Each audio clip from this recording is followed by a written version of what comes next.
I mean, the average book is not even going to make $100 in a year. So I go, wow, this short story brought in five times what the average indie author book is going to bring in for an author in a year.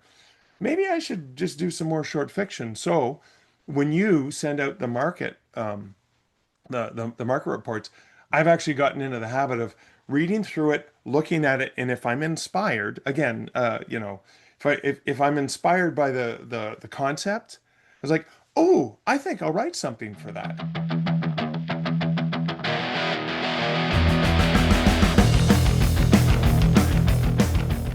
Hi, everyone. I'm here today with, of course, Mark Leslie, who I call my mentor in the writing business because I've had lots of amazing finds in my time in this writing world.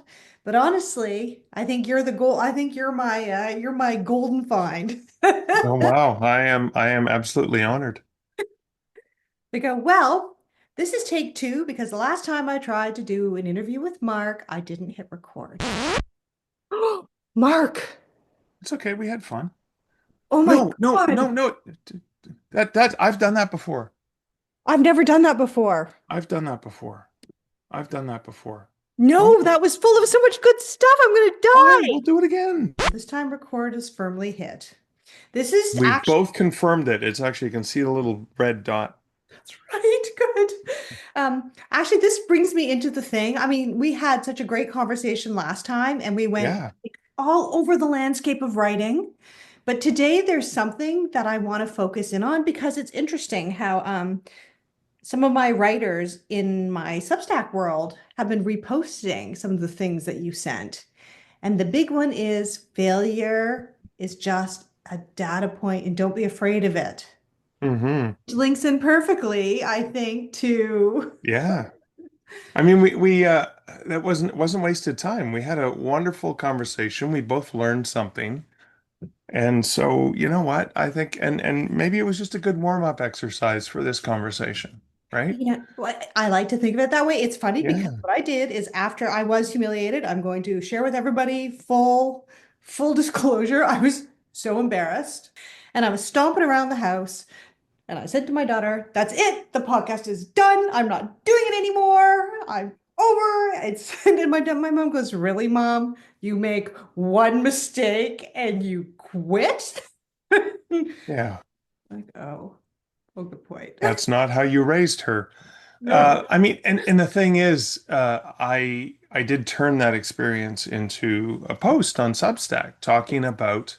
Now, I didn't call out who did what or whatever. Thank you I for just, yes, you didn't humiliate me um, publicly. Thank you. but I just wanted, and I couldn't help the play on words. You know, if a tree falls in the forest. So if a interview isn't recorded, did anybody hear?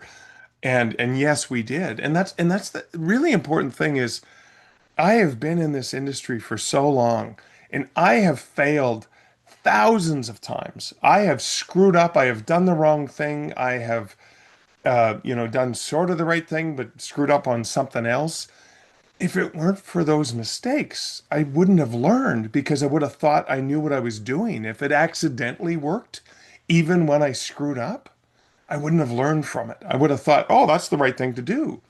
And similarly, I think I'm also very fortunate in that I've never had anything super skyrocket into the stratosphere, number one New York Times bestseller, or any of those weird things that those anomalies that happen where suddenly I go, "Oh, everyone do what I did," and of course become rich off of selling that scheme to other authors because, "Oh, look, I can do it, you can do it too," which is absolute and utter bullshit. Yes, And it I is. don't say that to be mean, and I No, apologize I'm for the glad you're adult saying it. language, but Yes, it really no. upsets me because, yes, there's a lot of good things you can do, there's a lot of strategies you can follow, but every single book is different for even for the same author. Every platform, every reader is different.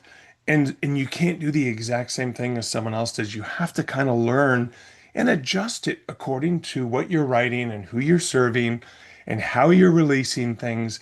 There's always going to be these nuances, and you can have 100 authors do and I use air quotes here, all the right things, and still maybe 2 or 3% of them are going to also have the right timing, the right place, the right location, the right whatever. All the stars are aligned, and even though 100 people did all the exact same things the same way, three of those 100 people are going to shoot off into the stratosphere, while most of the rest of us flounder in obscurity. And and and most of my writing life, 40 more than 40 years in writing, right? My first rejection 41 years ago. And I'm happy to say I've never had that weird lottery ticket strike so that I go, ooh, the thing I did just before I won the lottery, that's the thing everyone should do. And I think too much like indie authors in particular, so much are, and I've described this in a recent article, are so much like a bunch of 10-year-old kids playing soccer, It's a great right? analogy. Yeah. So, you're supposed to play your positions and play strategically as part of a team. But what happens is the ball goes, one kid gets the ball goes that way, but the kids got the ball. Everyone just follows them like a mad mob. And then the ball goes this way, some other kid has it, and then everyone follows that kid over there. They're just mindlessly following the ball around. Nobody's actually playing soccer. Now they are playing and maybe they're having fun, but if they want to strategically They want to align, win. If they want to win, yeah, and I have to go to a more Canadian sport. You have to think about what Wayne Gretzky always said is he always skated to where the puck was going to be, not following the puck. So he was strategically keeping an eye on where things were going, and that's one of the strategies that worked. And I think as authors, we have to figure out where our puck is, and my puck's going to be different than your puck, and yeah. figure out where that is and how you're going to get there just as it arrives. And 9 times out of ten, it's not going to work, but you tried. And every once in a while, you're gonna get a hit. You're gonna get something that works. And so, I think I'm really lucky that I've failed way more than I've won throughout my career because I've never been able to stand up and go, look, everyone, look at me, look what I'm doing. Yes, I'm moderately successful, but I've never been stupidly successful in such a gigantic way that I can just go, oh, look, just do this one thing I did, and that's the magic bullet. Because the reality is there's no magic bullet. There's just a lot of different things that may or may not work at different times for different people. And yeah, sad reality, I'm sorry, there's no easy button. There has never been a better time for writers. But navigating the choices, options, and numerous pitfalls of publishing requires careful insight. So join me, Mark Leslie Lefebvre, as I leverage 5 decades of experience and continue to learn and reflect on the business of writing and publishing to help you make informed decisions on your author journey. Stark Reflections on Writing and Publishing is available wherever you listen to podcasts, and all the backlist episodes you can find at starkreflections.ca. And here's the worst part in the writing world that I don't think applies to many other factions in the world. You can have that magic bullet and then be destitute, poor, and unable to save anything the next year. There is Yes. no guarantee in writing. I don't think there's any other industry where No. you have to be able to pivot more. You have to be able to No, pivot. that is so true. Move. That is so true because I mean, I don't know, I put out maybe 3 books a year on average, and it's not like they all make a ton of money. Some books are successful, other books are they do okay, and other ones are complete duds. Yep. And you know what I mean? Like, so I'm playing the odds. I'm not just hoping to publish a book every 10 years and hope that it's a gigantic blockbuster. I'm producing the books that are meaningful to me and that means something to me, and I release them with passion. And like I say, yeah, I dance and sing with a lot more passion than talent, and perhaps I publish with a lot more passion than talent. But I keep trying to become better. I keep trying to put out better and better writing every single time I publish something. But I think I publish with passion more so than anything else. You do Um, publish with talent. I'm not going to let the self-deprecating humor Well, fly no, no, here. I You're but pretty I think freaking amazing, but I have oodles more passion than talent, right? Like, yeah, okay, I think I'm a pretty good writer. you're a good I've been doing writer. it for a long time. I think I can turn a phrase. I think I can write Yes. compelling prose. I don't think, and I read authors like Frederick Bachman, and I even that translated into English. I was like, oh my God, if I could write one tenth as good as him. Or I think of, I still think I read the books of Sean Costello from Sudbury, and I was like, oh my God, if I had one iota of Sean's talent, I would be a 10 times better writer than I am today. You But know you what I get mean? So language and obscurity because you wouldn't hit the talent is the floor. That's something in writing as well. Having yeah, talent is no guarantee of that is anything, true. which is which I find very interesting. No, that is so true. That is so true. But I still think that talent is one part of the equation. The other part is Absolutely. persistence, I think, and That might be consistent. the most important Yeah. factor. It seems to be that it's the writers who don't quit that win.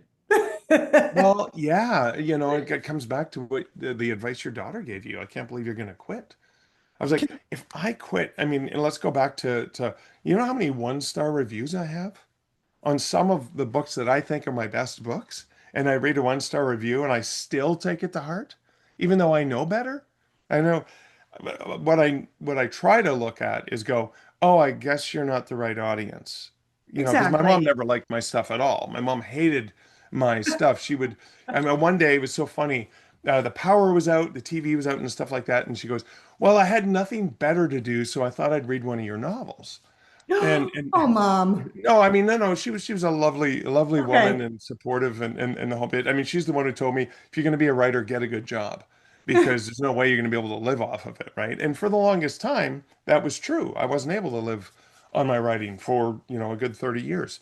So that she was very pragmatic in that, but she was a romance reader and I didn't write romance. Right. So just So not the right my mom genre. didn't get my stuff, and that's okay. She's not the ideal writer, a reader for me. And that's an important thing to remember. I was never going to write a book that was going to satisfy my mom because that's not the kind of book I write, and that's okay.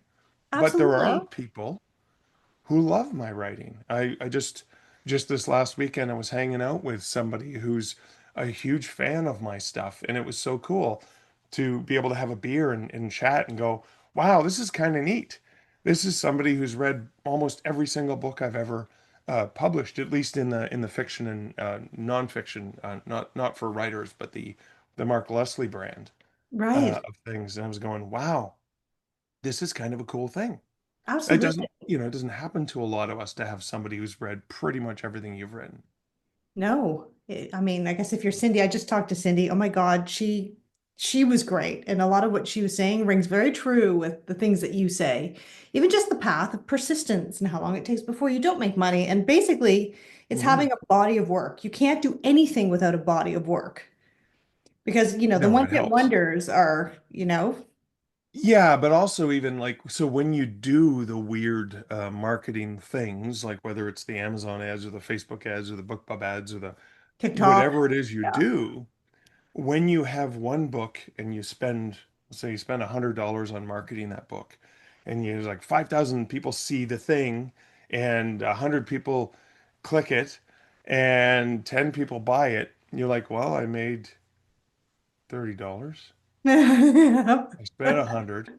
But if you have other books, even if they're not like, yes, a series makes it easier, but even if they're not in the same series, somebody might go, "Oh, I really like that author. I'm going to go read their other books." Like that happened to me. I'll never forget. As a bookseller, I would get advanced readers copies all the time, a hand over fist, right? They were constantly coming into the store and stuff like that. And I remember one time I was down in my basement office and I'm walking by and I'm like putting the thumb in the paperbacks as I walk by the shelves as I love to touch books and stuff. And I went, oh, I remember I got this 6 years ago. I put it on my shelf thinking, oh, I'm going to read it. And I never did. So I picked it up and I read it. And the minute I finished that book, I went, what else has this guy written? And most of his Right. books, he did have a sequel to it, which had been published since then, which I bought immediately. And then I went out and bought every single one of the books he's ever published. I even went on used book sites because many of them were out of print by then. And honestly, he's one of my favorite writers of all time.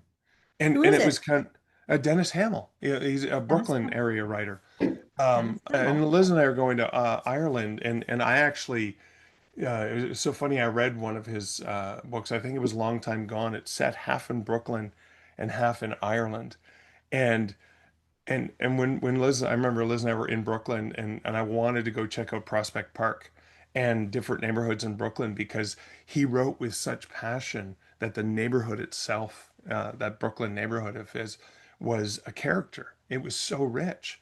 And similarly, as we go to Ireland, I'm going to want to go to some of the places that he talked about in his novels. But that's an example of an author who didn't have, like, yeah, when I picked up a Michael Connelly novel, I had to read all the Harry Bosch books, Yes, right? yes. And then all the Lincoln Lawyer, and then all the Renee Ballard, like all the, yeah, he's got the newer series. I'm not as fussy about the new character. I think it's set in Miami this time, not LA. I can't remember, but it's just a different character. I'm not as big a fan, but I'll still read pretty much any book Michael Connelly writes. And the same thing, like when Dennis Oh, I Hamill love his stuff too. releases, you find the same thing with Linwood Barclay, so Canadian thriller writer. He typically does not write in series, right? He does have a few connected. He writes mostly independent thrillers, but I will just buy him on site. So that's the thing about having a backlist You need to is have a when, body of work. And that's, and yeah, also as far as, dollar spend, I know on my anthologies, I'm like, well, I don't really want to spend because anthologies don't sell well, as we all know, short story anthologies, unless you're Stephen King or yeah, somebody with a huge name, you're yeah, not going to, it won't. It's just not how the market works that I can see. So right. until I have something like your werewolf series where it builds on each other, I don't really want to kind of dive in and waste my energy on the marketing when I should be spending No, my energy on producing content. yeah. Now, your story collections may be a way that people discover you because they've read one of your short stories in an anthology or in a magazine or something. And then they And then want they go, more. oh, I like her. I'm going to buy more of her stuff. But they're not going to be. I mean, I'm lucky. It's rare. I do have a short story collection, One Hand Screaming, Yes, that great, great. actually Yes, very has good. earned way more than short story collections normally earn. But is that because of the Kickstarter?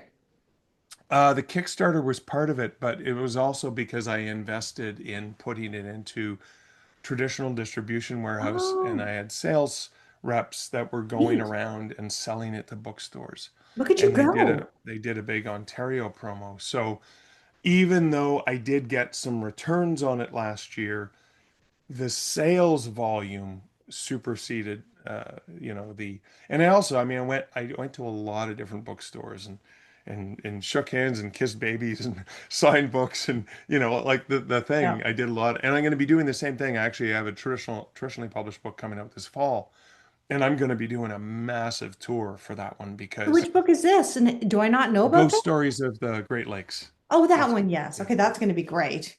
That one, is that Yeah. the one that you got a little grant from the Yeah, I got a grant. The publisher pointed me out to Ontario Arts Council, and I signed up for a grant to assist with some of the research as excellent. well. So I spent some money on research and some travel, and I'll be spending the rest probably of that grant money on promoting the book and trying to get to as many Ontario bookstores as I can. That's It's wonderful. close to the Great Lakes that we surround, right? And So what Ontario fun and trips you can Huron. have. That's going to be Yeah, great. it's gonna be good times. And so I do plan on even doing like circumnavigating Lake Ontario and also Lake Erie. Those are the ones I could easily do. And Yeah. half of that travel will be in Ontario, and then it will be U.S. travel. But then I plan on going up, Parry Sound, up the coast, and like through Sarnia and up along the coast of Lake Huron, Georgian Bay, and Superior, so I can hit places like Sault Ste. Marie and Wawa and Thunder Bay. I want to hit as many of these stores as possible. Now, because this book is through a traditional publisher, I don't have to worry about negotiating directly with stores. All I need to say is, hey, my book's coming out. It's from Woolsack and Win. You can get it easily, just like any traditionally published book. Coming through town, I'd love to do an event with you. How did And that deal work? Like, did you get an advance? Is it the percentage on the sales? Like, yeah, so there was a small advance from the publisher, and ironically, I haven't gotten the advance yet because the advance is given once the manuscript has been accepted by the publisher. And I Okay, turned the so you have to manuscript write it in first. December, but it's a smaller publisher. And I was talking to the publisher at an event in Hamilton in January, and I was like, I haven't heard back from you yet about the manuscript. Like, and of course, the imposter syndrome. You're like, oh my God, it probably sucks. You hate me, or you regret signing with me. And she's like, dude, I haven't even gotten to it yet. Like, my spring authors are nervous. You're a fall Okay. author. You got oodles of time to, Okay. So actually, it was kind of cool because I did spend the last couple of weeks kind of going back through the manuscript and cleaning it and tweaking it. It's like, oh, I made some mistakes here. And even I got, some dates wrong and stuff. When I double checked the sources, I went, whoops. So I was able to clean it up and fix it. Everything happens for a reason. What I find interesting Yeah. is if you look at author lives, it's almost like those Venn diagrams, right? Like your skills, your interests, your passions, and Mhm. where they overlap. So definitely with your ghost books, it's firmly in the Mark specific Venn diagram, right? Like Oh, for sure. horror writer, you're interested in ghosts, you're a local personality, and then Yeah. it all kind of, and then you're taking your travel love. I love Yeah. seeing things like that. That seems like a perfect confluence of events, right? It's like an It alignment. it was. And honestly, I never even thought I would do nonfiction true ghost story books because I grew up, I wanted to make up scary stories, right? I enjoyed reading about those. I read books about UFOs and monsters and ghosts. I couldn't get enough of them. Like the Levac Public Library, every single book on Sasquatch and the Loch Ness Monster and UFOs and ghosts, and I had checked them all out. All of them because I just couldn't get enough of them. Little did I know one day I would become one of the writers who writes those books. Like that blows my mind when I think about it. I even wrote a fictional tale when I was in my teens, and I imagine this middle-aged guy who wrote true ghost story books, and he gets to a point in society where science is so prevalent that religion itself is seen as paranormal and witchcrafty and stuff like that because we're just a science-based society. And his biggest fear is that people aren't going to be afraid of anything anymore because that's what he makes his living on. It's like you wrote your own future.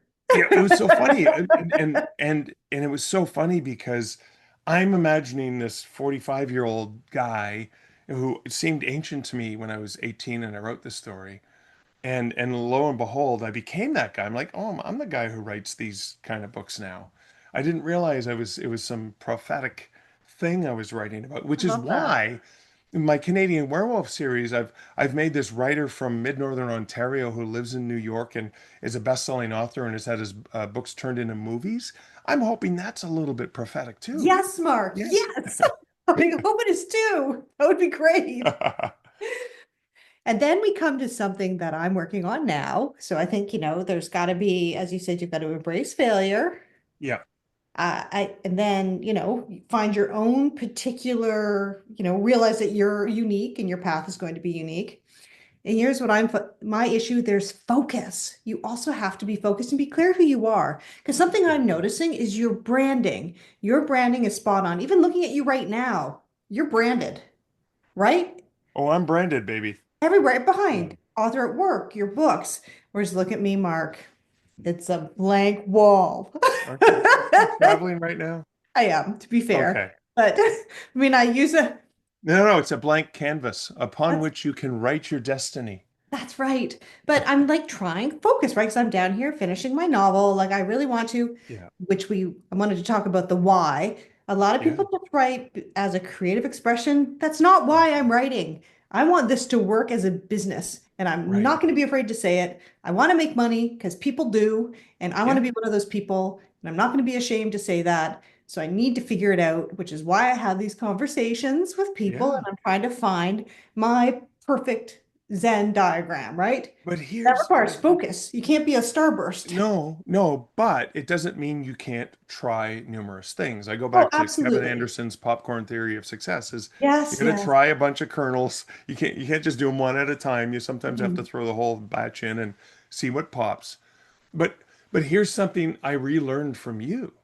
When I started in this business, I was focused on just selling short fiction to build a name and brand for myself. Then I got to a point where I refused to accept less than professional payment for short stories. And I'll be honest with you, there are some short stories I've sold thanks to you and getting back into writing short fiction, where I've earned more money on a short story sale than I would have earned on that book in a year.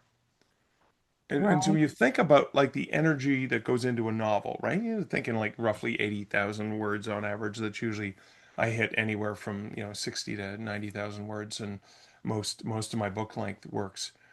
And I just sold a short story that was what, 5,000 words? And it was a $500 income for that. Who And I did you was sell thinking, it to?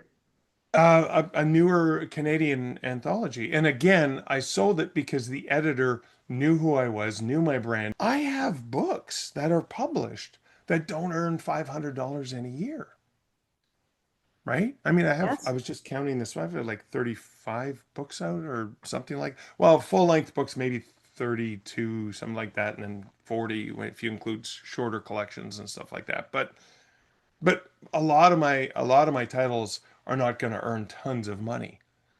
But what happens is some of them will earn, some of them will earn $500 a year, some of them earn $1,500 a year, some of them will earn $10,000 a year.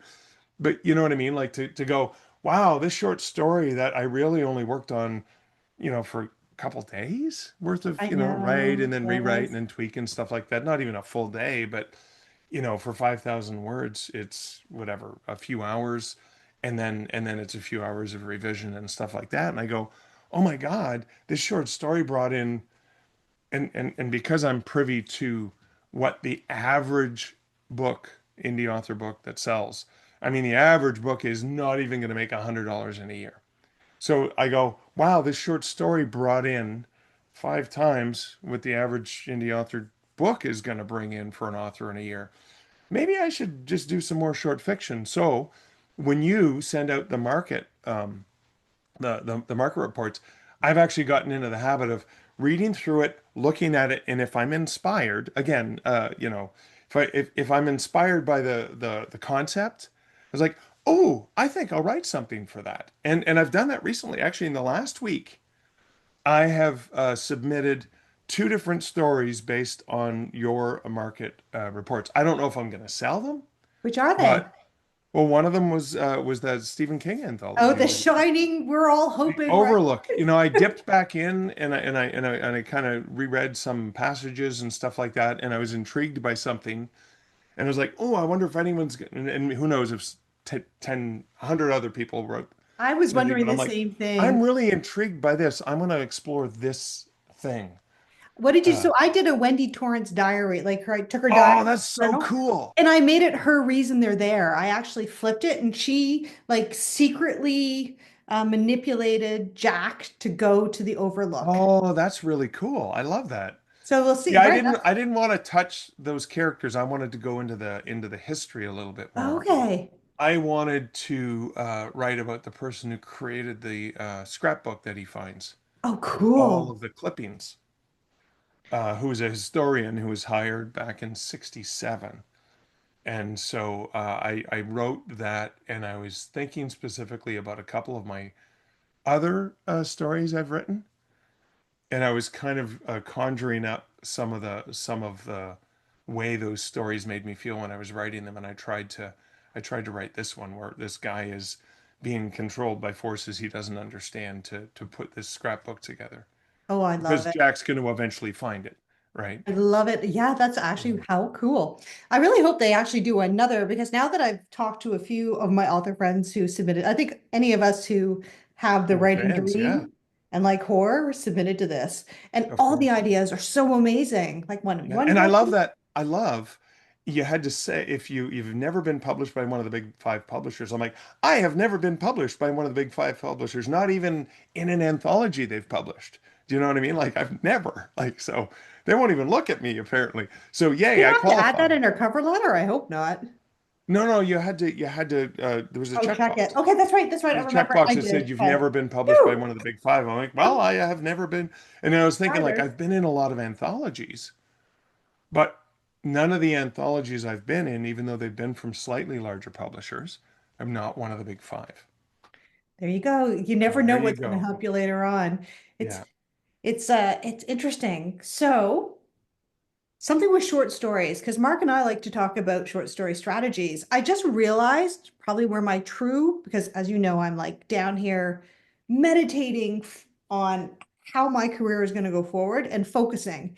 Because, like I said, Yeah. I can get very scattered, and I definitely want to just give this a shot for a few months and not think about other jobs, not think about anything else, just figure out if I can make the author blueprint of some sort work for me. And Right. here's the thing that I figured out, Mark. One thing that I love about short stories is you can definitely get your finger on a pulse of what will sell and what speaks to people. Like my Roxy Vegas stories, right? I now have Sure. a novella and I was doing the serial fiction to force myself to write. And Yes. I've sold many short stories in that world because people love it. And even the editors that don't buy the stories often send me, gee, I wish I could have bought this. It just doesn't fit, but I love your characters or something. So I know that there's That's something fantastic. there, Yeah, right? there's something there that resonates with the reader. So that's something else short stories can do for you. Mark, can you tell my listeners and viewers where to find you? Of course. You can go to markleslie.ca. You can find links to all my socials. But one of the new socials I'm on, new Canadian social media, which is a way nicer version, way more polite, with more poutine and maple syrup, is hey.cafe. You can find me there Oh, at I'm going Mark to look that Leslie. up as soon as I Yeah, Todd found Maffin, you. formerly from CBC. Todd created this social media site as an alternative if you, because there's no real Canadian social media sites. And this That's one was interesting. born in Canada, and I just signed up for an account earlier today. Do you know Todd Maffin personally, or? No, just I'm just sort of a fan of his. I've been following his stuff.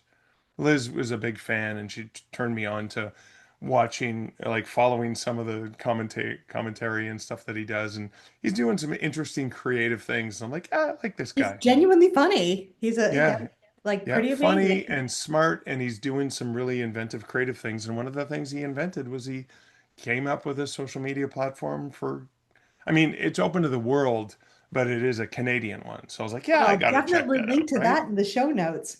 Okay, Yeah. well, thank you, Mark. It's been wonderful talking to you.